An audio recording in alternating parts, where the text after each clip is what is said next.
Ralph here, and welcome to True Power Trumpet Fitness on this wonderful Wednesday here in Connecticut. Life's good, campers. Life is awesome. I have a very busy day today. I have a cleaning lady coming in no time. I got to get this up. With that said, I've had a packed day starting very, very early. 400 swings, 110 throws, some practicing done. Got a video up on the other channel. Very, very busy, and that's all right. That's all right. But anyway, let's get to it. Back to basics. Tone. Tone, power, range, and endurance. Tone is number one. Guys, it's very, very subjective, and you know what? Let me get to that after I honk. All right?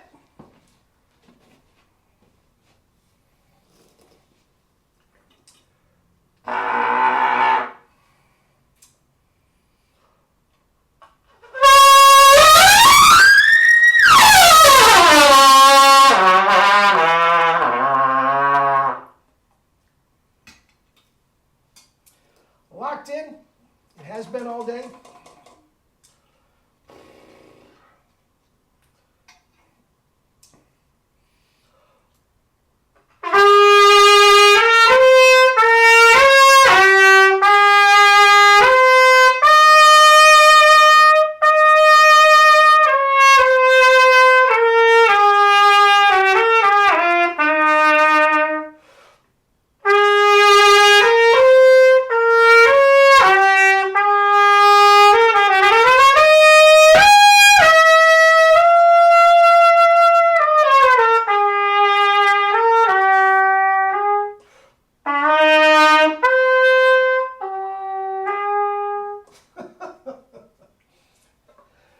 Sticky valve.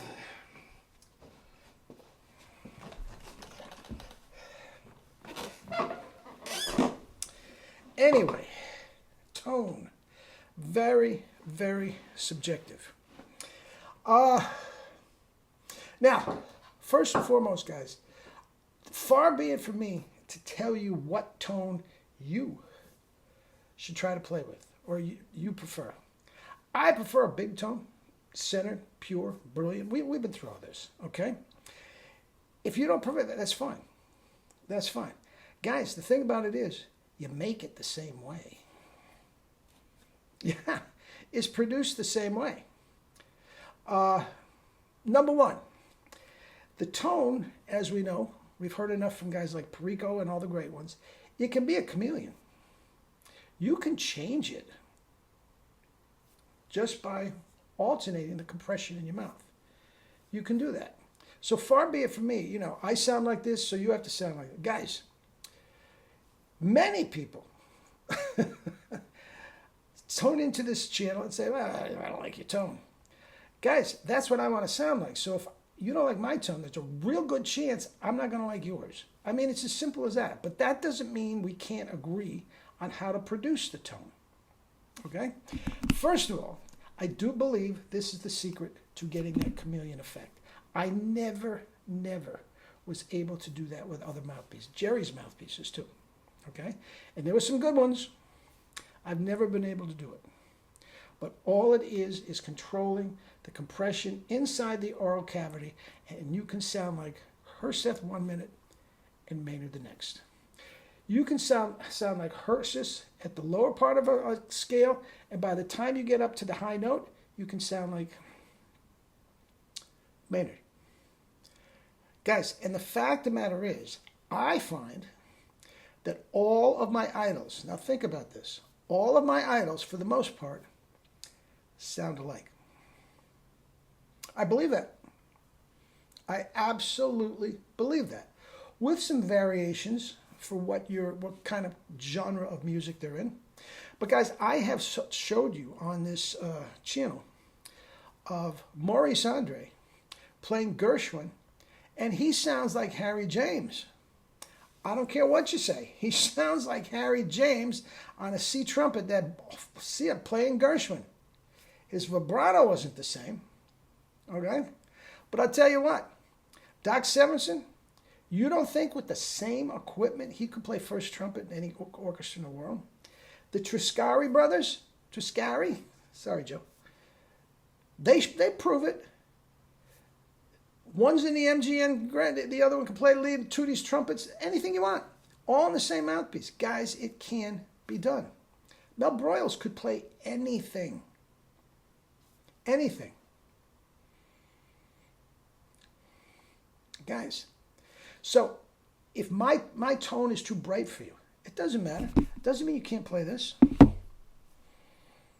If your tone is too tubby for me, doesn't matter. Doesn't mean you can't play this. The only problem I have with tone is when sometimes it gets so distorted. Guys, it doesn't even sound like a trumpet to me anymore. It really doesn't. And I'm gonna throw down the gauntlet here to most of today's orchestral players. There isn't one out there that sounds like Herseth. A couple of them come close. Early Michael Sachs. There's some stuff lately that doesn't sound good. Batayan, I believe, has lost his chops. Doesn't render him helpless, but it's not the same player. Mangled lips and stuff that I've seen, I don't like what's happened with him. And nobody sung his praises more than I do. Bilger down in Philly, he didn't sound like Mel.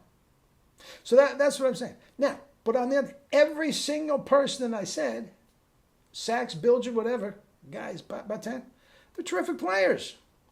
Their tone doesn't have to be my cup of tea, okay? But what you need, whether it's going to be fluffy, it's got to be centered.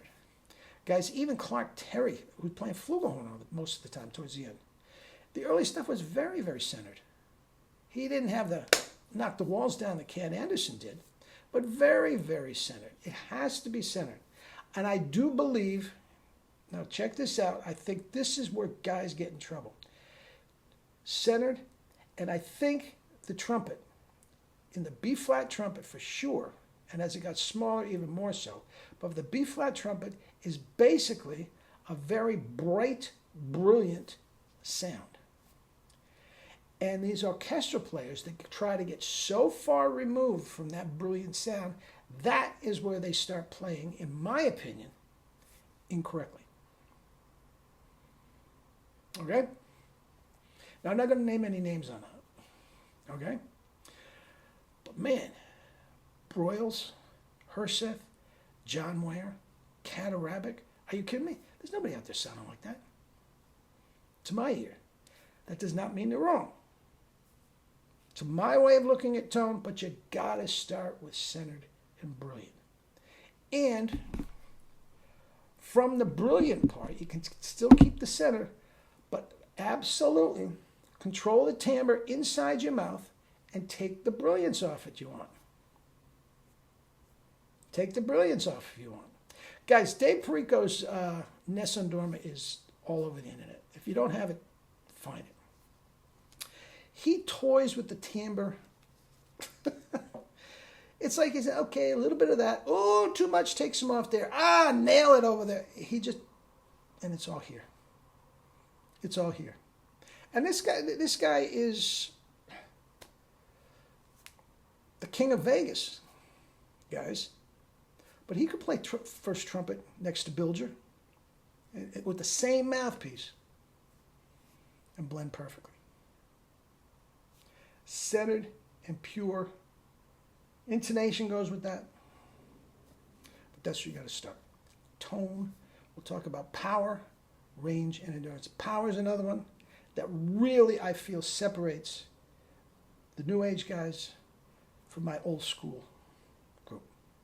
All right? All right, guys. Have a great day. Let me know what you think about tone as well. Love you all.